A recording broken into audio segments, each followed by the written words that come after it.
my name is Natalie and I work with Central Arkansas Library System, and I have a book for you. Today I'm going to read Library Books Are Not for Eating by Todd Tarpley, and I think this book is really adorable. It's one of our newer ones. It came out in this past summer of 2020, and it looks like someone has already been munching on it.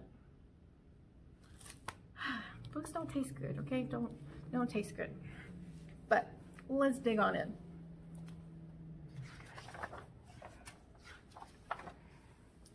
The day Miss Bronte came to school, story time was extra cool. She told great jokes, she was never mean, the biggest smile you've ever seen.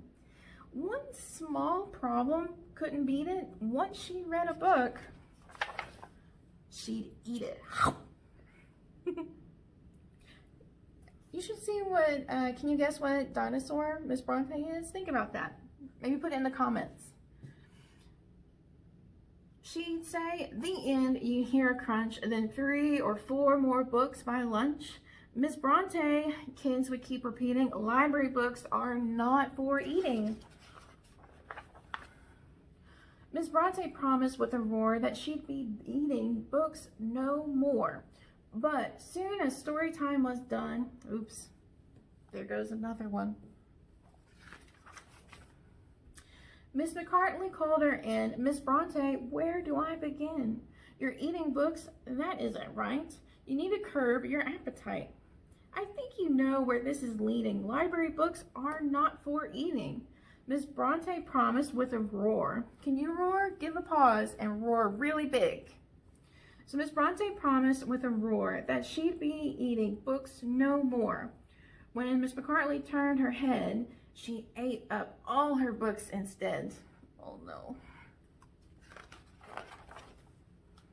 At lunchtime, when she ate 2 more, the lunchroom lady stomped the floor.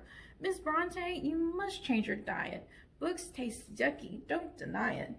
Instead of books, try something new. My cottage cheese and meatball stew. We've got to rearrange your feeding. Library books are not for eating. Miss Bronte promised with a roar that she'd be eating books no more. She took 1 bite of cottage cheese, then ate 3 books of recipes. Did she learn? Really? She took a walk to clear her head, down to the soccer field that she fled. Coach Burley blew his whistle loudly, pointing to his players proudly. I've got problems of my own. A soccer field that's overgrown, can't mow the grass, can't pick the weeds. You're not the only one with needs.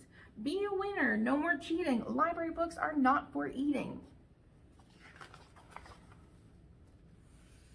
Miss Bronte promised with a roar that she'd be eating books no more, but as Coach Burley turned his gaze, she ate his book of soccer plays. Miss Bronte packed her bags that day. I'm sorry, but I can't stay.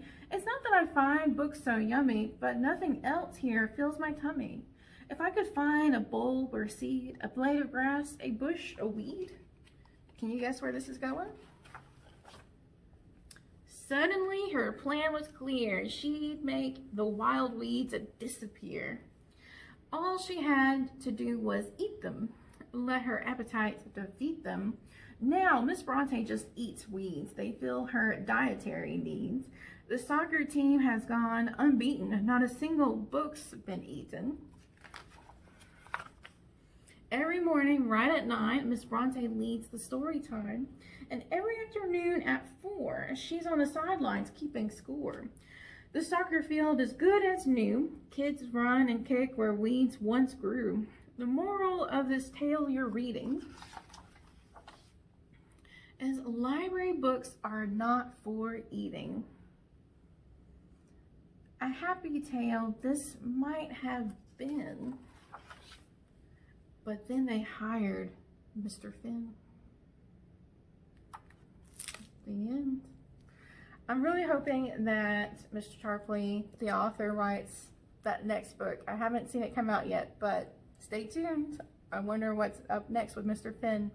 But about this story, I hope you enjoyed it. So library books are not for eating. And if you know what dinosaur Miss Bronte is, please put it in the comments. I'd love to see your guesses. And as it says, moral of the story is library books are not for eating. So I hope you enjoyed this tale and see you next time. Bye.